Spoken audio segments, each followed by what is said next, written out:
government, in its quest to address the problems of land degradation, water pollution, and destruction of farmlands resulting from illegal mining, popularly known as Galamsey, launched a multilateral mining integrated project aimed at enacting more stringent mining regulations and improving enforcement of mining laws, including the use of drones and other monitoring technology. So far, nothing seems to work. Rather, reports on Galamsey by the day are more frightening than ever.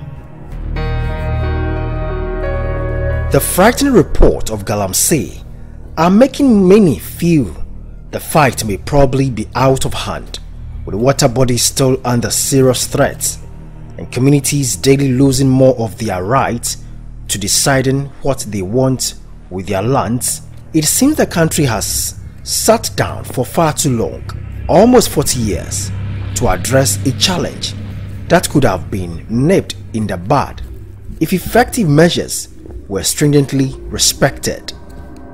The fight against illegal mining is entering a new phase. With this office in place, there's going to be constant, close and effective monitoring and reporting of anti-Galamsey activities so that the right thing is done all the time.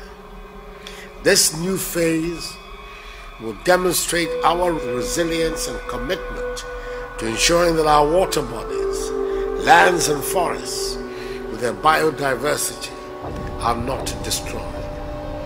My own personal commitment to banishing the spectre of Galamsey remains resolute and immutable.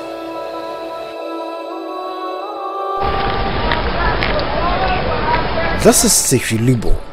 This is one of the invaded communities by these illegal miners in the western north region of Ghana. It's about 8.5-hour drive from Takoradi in the western region.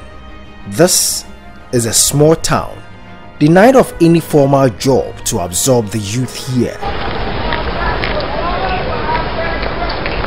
Sefwi Elubo community is very secluded, with not much said of it until the news of the devastating state it's been put in by illegal miners.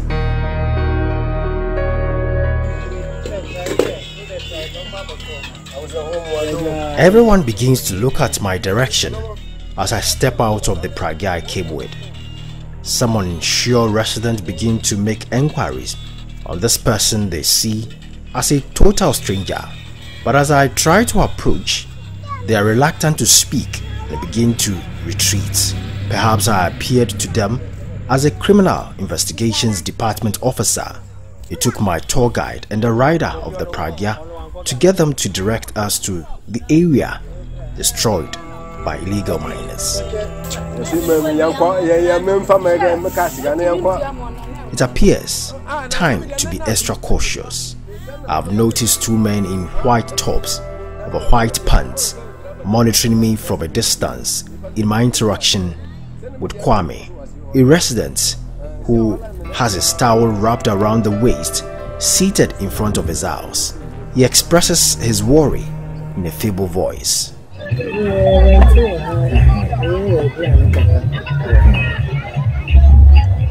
We are here preparing our meal. Because you are not natives of the community, we have little to say on those Galamsey activities going on here. Even though it's a home, but I'm thinking there about home.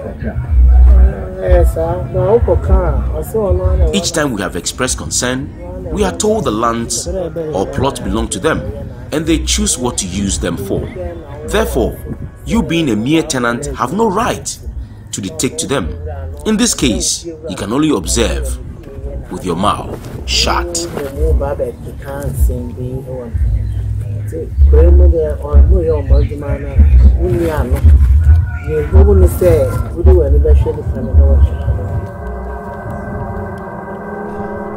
Kwame has been living here for over 2 years. He gives a mental picture of how the community looks like now with great concern.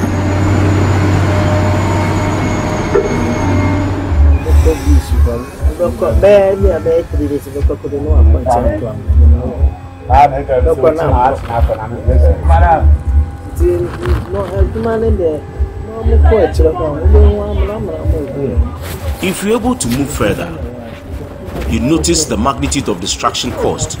You can see the depth of these holes behind my house. From this side to the end, it's too bad. They have destroyed the land. If any visitors very new to this place decide to pick a stroll in the evening and care is not taken and find him or herself here, only God can save you should you fall into any of the ditches here. I say so because you can never survive in them. Recently, about 10 cattle lost their way, fell in some of these ditches here and were never found. These were fully grown ones. One could hear them drop into these ditches. Community council dispatched a search party. Torches were lit but were not found. What is happening is that parents have cautioned their children not to play near any of these areas where illegal miners are. In the past, these mine areas were not this deep.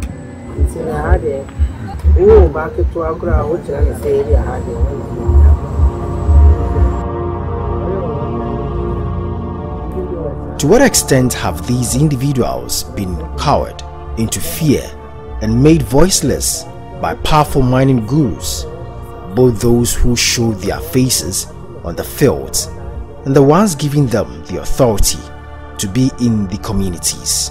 Some residents have chosen to blame their chief Nana Enim Bafwo and his brother Kojo Efi, who were arrested following a police investigation of a video that circulated on social media showing illegal mining activities in some rooms and compound houses of the town.